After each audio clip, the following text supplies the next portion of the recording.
vamos al tema. Vamos Es al así, es lo que tema. Vamos estamos al tema. hablando, si realmente el sexo con amigos, entre amigos, fortalece la amistad. Yo realmente tengo mis dudas, pero la producción preparó un Habla de tu material. experiencia, Iván, no hace falta que No vaya a no, ser no cara tengo dura. experiencia. No vaya a ser cara dura.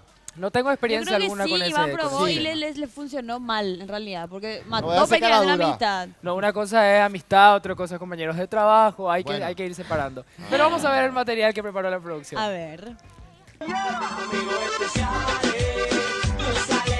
La persona que mantiene con otra una relación de menor compromiso formal que un noviazgo sería una fusión entre un amigo y un novio. Quizás lo llamemos amigovio o amigovia. Lo llamemos como lo llamemos, todos hemos tenido o deberíamos tener alguna vez un amigovio. O eso dice al menos un reciente estudio de Estados Unidos, donde concluye que el 76% de los amigos que mantienen relaciones sexuales ven fortalecida su amistad, y al menos la mitad termina consolidando una relación estable de pareja. Por supuesto, no es todo tan fácil como las cifras del estudio lo pintan. Hay que tener un mínimo de inteligencia emocional, pues es muy fácil equivocarse cuando se dejan llevar por la pasión y se pierde la perspectiva. Las amistades se hacen más grandes mientras más experiencias se comparten. Así que, ¿por qué no darle una oportunidad a esa persona a la que consideras suficientemente valiosa para acompañarte en la vida?